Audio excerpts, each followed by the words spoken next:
छत्तीसगढ़ की धरती आज नक्सलवाद के परछाइयों से मुक्त हो रही है। जहां कभी बंदूकों की आवाज गूंजती थी, वहां विकास की सरपट चाल और नई उम्मीदों की आहट सुनाई दे रही है।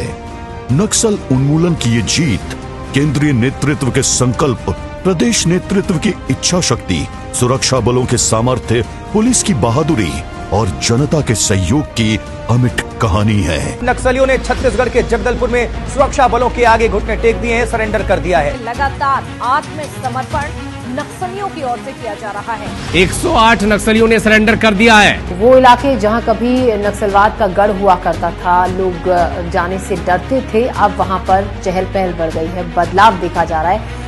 31 मार्च 2026 का ये सूर्योदय जो कहता है कि बस्तर अब नक्सली निर्ममता और धमाकों की गूंज से आजाद हो चला है और छत्तीसगढ़ शांति का नया अध्याय लिख रहा है।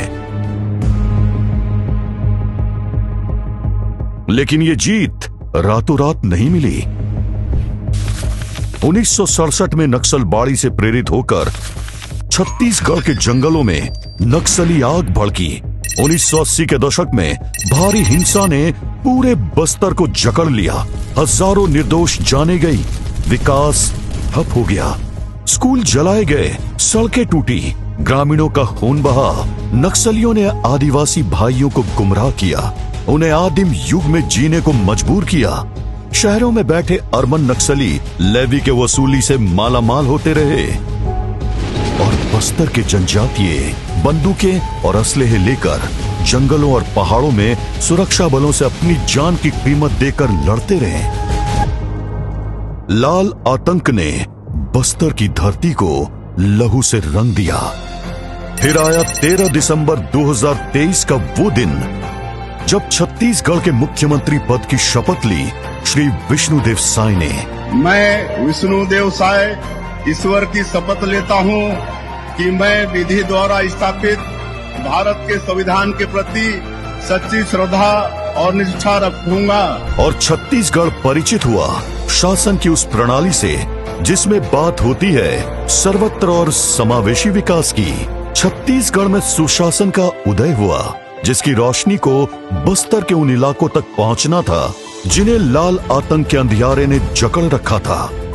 प्रधानमंत्री श्री नरेंद्र मोदी जी के कुशल नेतृत्व और केंद्रीय गृह मंत्री श्री अमित शाह जी के मार्गदर्शन में मुख्यमंत्री श्री विष्णुदेव साय ने संकल्प लिया कि बस्तर को माओवाद की बेड़ियों से मुक्त करेंगे और क्षेत्र में विकास की राह प्रशस्त करेंगे। सरकार ने हिंसक नक्सलियों पर सख्ती दिखाई और मजबूरों के प्रति संवेदनशीलता।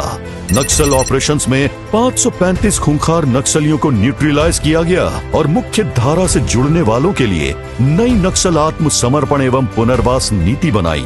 पूना मार्गेम अभियान चलाया और 2895 से ज्यादा नक्सलियों को संविधान के रास्ते पर लेकर आई।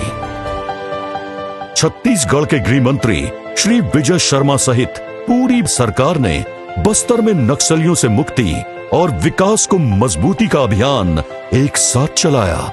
नक्सल प्रभावित 494 गांवों में नियत निल्लानार योजना शुरू की जिससे गांव में मूलभूत सुविधाओं का विकास हुआ।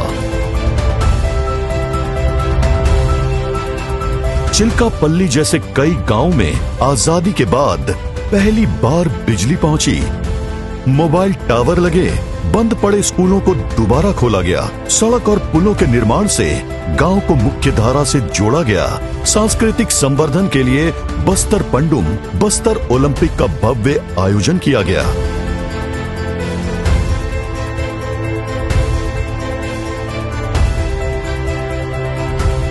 आज 31 मार्च के सूरज के साथ नए बस्तर का अभ्युदय हो रहा है जहां हर गांव में उम्मीद जाग रही है, हर चेहरे पर मुस्कान लौट रही है और बस्तर भय से आजाद हो रहा है।